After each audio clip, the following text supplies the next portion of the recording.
نحمده ونصلي على رسوله الكريم أما بعد فأعوذ بالله من الشيطان الرجيم بسم الله الرحمن الرحيم فمن يعمل مثقال ذرة خيرا يره ومن يعمل مثقال ذرة شرا يره صدق الله العظيم اللهم صل على سيدنا محمد وعلى آل سيدنا محمد وبارك وسلم اللهم صل على سيدنا محمد وعلى آل سيدنا محمد وبارك وسلم اللهم صل على سيدنا محمد وعلى آل سيدنا محمد وبارك وسلم معزز سامعین اعظام، اس وقت اگر دیکھا جائے تو ساری دنیا کے انسان چاہے وہ کافر ہوں یا مسلمان سب کے سب اپنی منچاہی زندگی گزار رہے ہیں۔ جو جی میں آیا وہ کرنا ہے اور جو جی میں نہیں آیا وہ نہیں کرنا ہے۔ یہ اپنی منچاہی زندگی کا دستور اور تقریباً 300 برس سے باطل کی محنت ہوتے ہوتے ہمیں اس وقت یہاں تک پہنچا چکا ہے کہ ہم اللہ سے اثر لینا یا آخرت سے اثر لینا یہ ہمارے دلوں سے یا تو بالکل مٹ چکا ہے یا پھر دھندلا ضرور ہو چکا ہے۔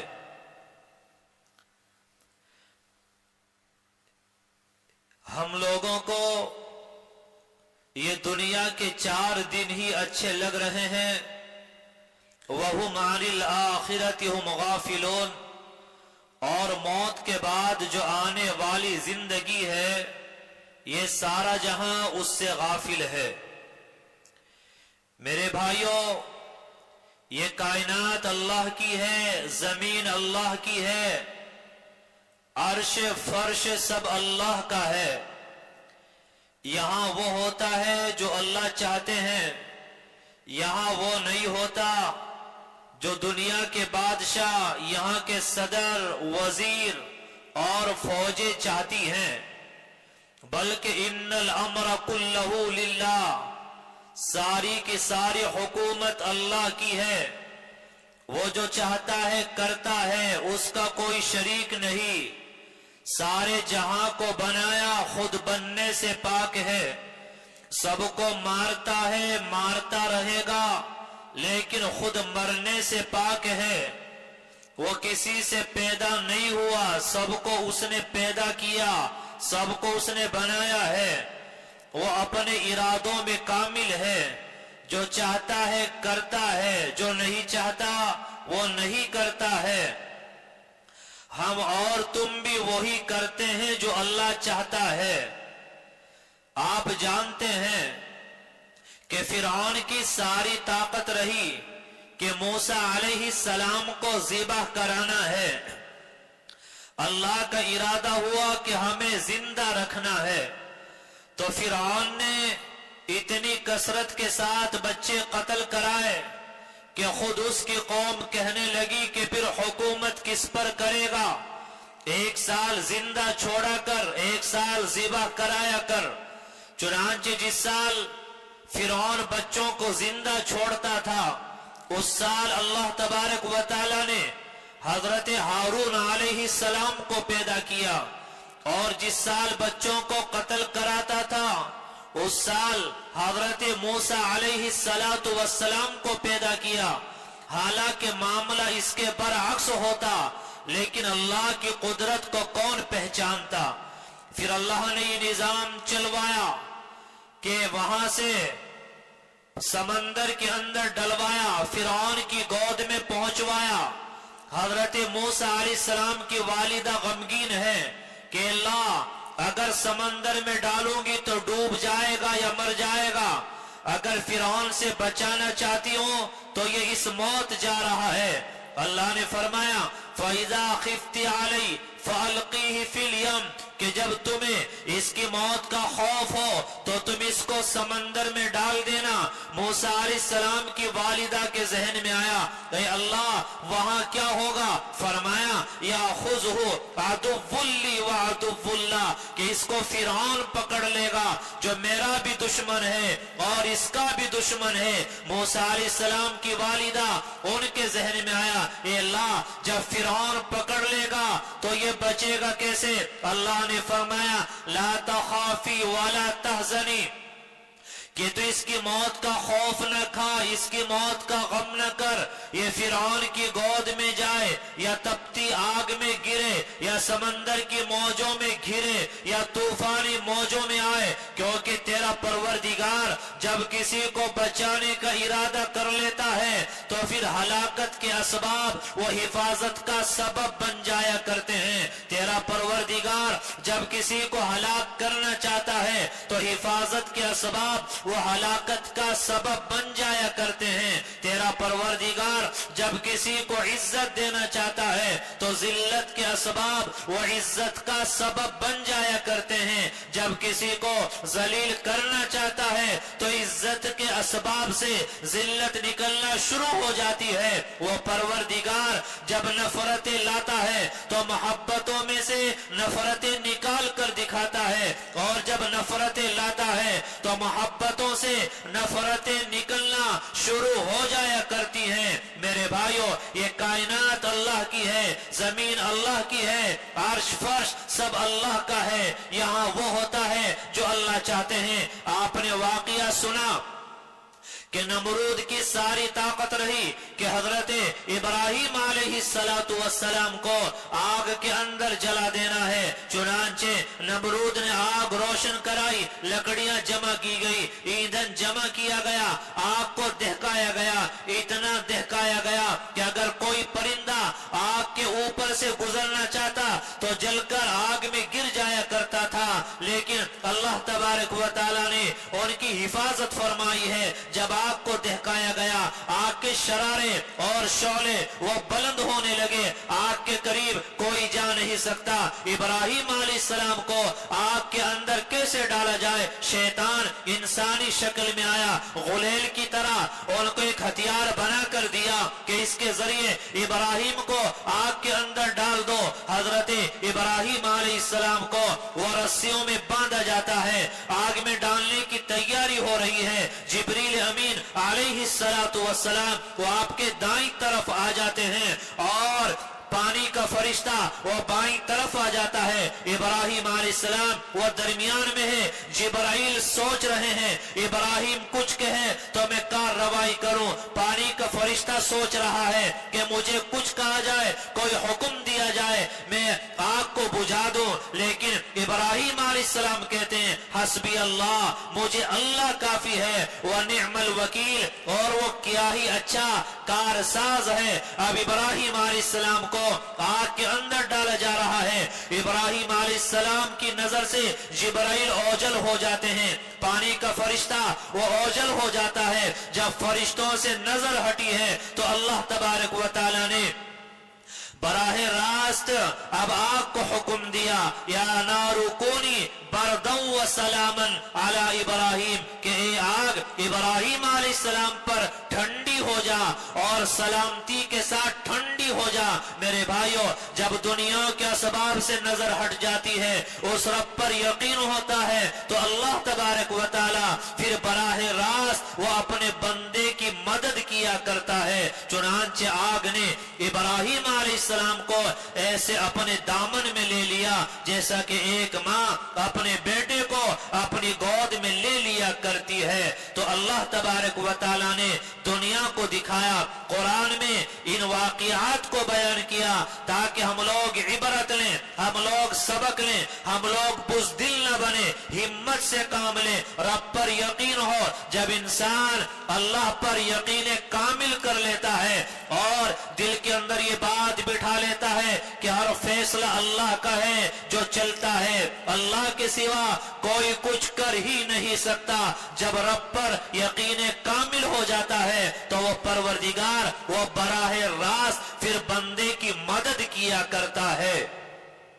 میرے بھائیوں، اس کائنات کے اندر جو بھی شکل ہے، جو بھی صورت ہے، اس کو اللہ نے بنایا، وہ اللہ کے قبضے میں ہے، وہ اللہ کی چاہت سے استعمال ہوتی ہے۔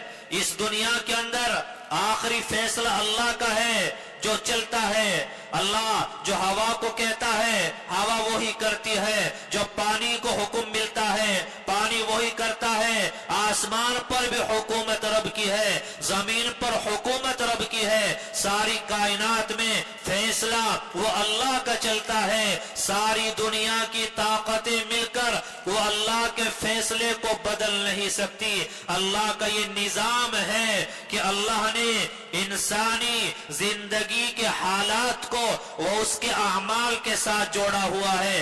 جب انسان کے اعمال آتے ہیں تو اللہ تبارک و تعالی وہ انسان کی دنیا کو بھی برباد کر دیتا ہے، آخرت کو بھی برباد کر دیتا ہے، اور اس کے حالات کو بھی برباد کر دیا کرتا ہے۔ آج ہمارا یہ سب سے بڑا دھوکہ ہے کہ ہم لوگ اپنی منچاہی زندگی گزار رہے ہیں۔ آج ہمیں معلوم نہیں اللہ کن باتوں سے راضی ہوتا ہے، اللہ کن باتوں سے ناراض ہوتا ہے، وہ کون سے اعمال ہیں جن پر اللہ کی پکڑ آتی ہے، وہ کون سے اعمال ہیں جن کی برکت سے اللہ وہ معاف کر دیا کرتا ہے۔ آج ہم لوگ اپنی منچاہی زندگی گزار رہے ہیں اور اسی دنیاوی زندگی کو ہم نے سب کچھ سمجھ لیا اور اسی میں ہم لوگ آج مست نظر آ رہے ہیں۔ اگر قرآن کو اٹھایا جائے تو اللہ نے قرآن کے اندر فرمایا ہے وَاضْرِبْ لَهُمْ مَثَلَ الْحَيَاةِ الدُّنْيَا، اے میرے پیغمبر ان لوگوں کے سامنے آپ دنیا کی مثال بیان کیجئے۔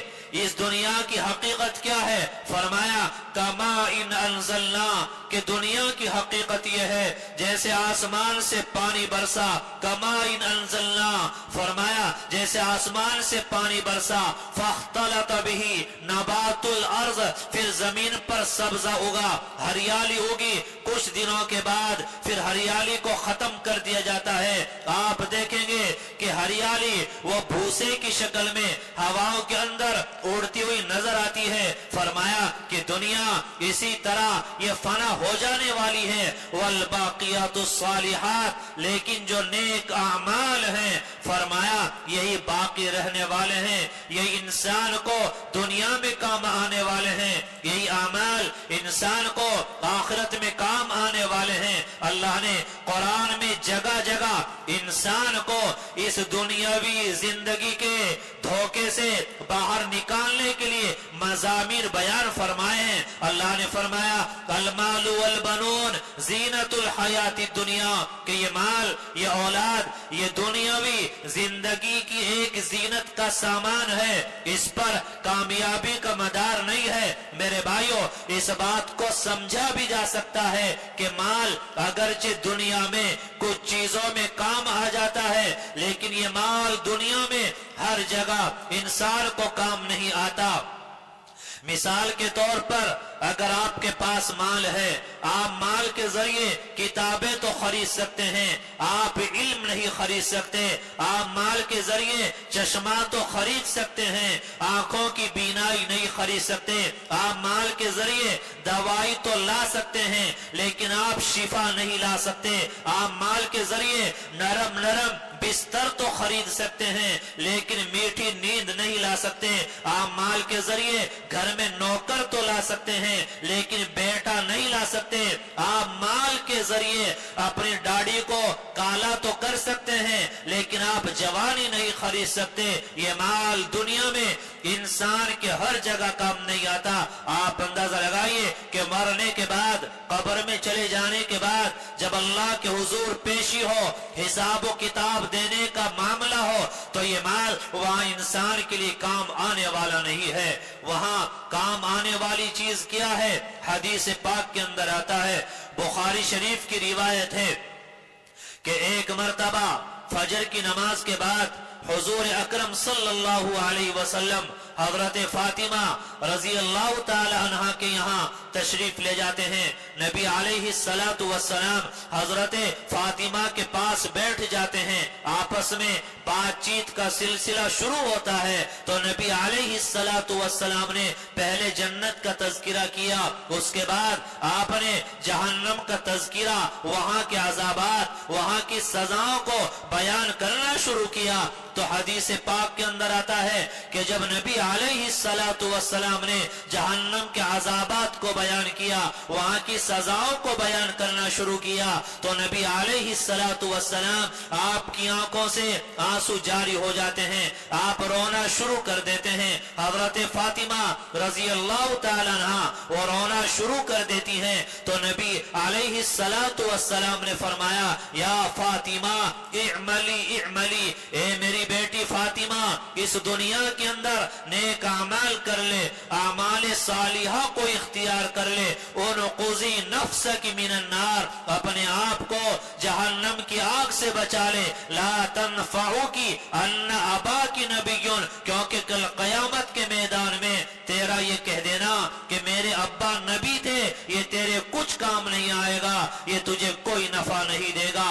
میرے بھائیو, حضرت فاطمہ رضی اللہ تعالیٰ عنہ وہ جنتی عورت ہیں, وہ جنتی عورتوں کی سردار ہیں. نبی علیہ السلام فرما رہے ہیں نیک اعمال کر لے, اپنے آپ کو جہنم کی آگ سے بچا لے. تو نبی علیہ السلام کا یہ کہنا کہ حضرت فاطمہ سے نہیں بلکہ قیامت تک آنے والے تمام مسلمان مرد اور تمام مسلمان عورتوں کے لیے یہ ایک پیغام ہے, اور یہ کہا گیا ہے کہ ذرا نیک اعمال کر لینا, اعمال صالحہ کو اختیار کر لینا, کیونکہ قبر کے اندر, آخرت کے اندر وہاں نیک اعمال کا سکہ چلے گا. وہاں مال و دولت نہیں چلے گا, حسب و نسب نہیں چلے گا, یہ دنیاوی مقام اور مراتب یہ وہاں کچھ کام آنے والے نہیں ہیں.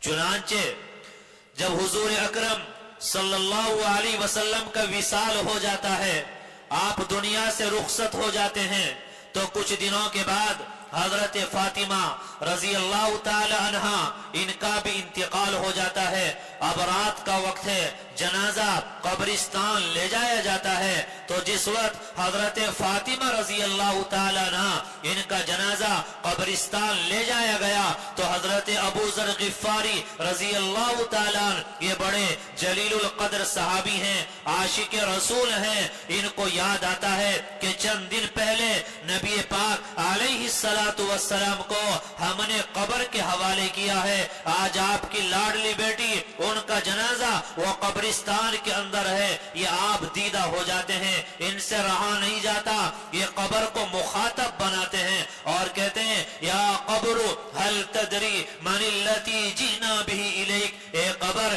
کیا تو جانتی ہے ہم تیرے پاس کس کو لے کر آئے ہیں؟ یہ حضرات حسنین کی والدہ ہیں, حضرت علی رضی اللہ تعالی عنہ کی زوجہ محترمہ ہیں, اور نبی پاک علیہ السلام کی لاڈلی بیٹی ہیں. یہ حضرت فاطمہ رضی اللہ تعالی عنہ ہیں. یہ قبر کہیں غفلت میں آ کر ان کے ساتھ کوئی نازیبہ سلوک نہ کر دینا. میرے بھائیوں, بعض مرتبہ اللہ تبارک و تعالی انسانوں کی ہدایت کے لیے, انسانوں کی سبق کے لیے کچھ واقعات کو ظاہر فرما دیتے ہیں. چنانچہ آیا ہے کہ قبر سے آواز آتی ہے اور قبر کہتی ہے یا ابا ذر لست انا موضع حسب ولا نسب, یہ ابو ذر ذرا کہاں کھڑے ہو, ہوش کرو, یہ مقام قبر ہے.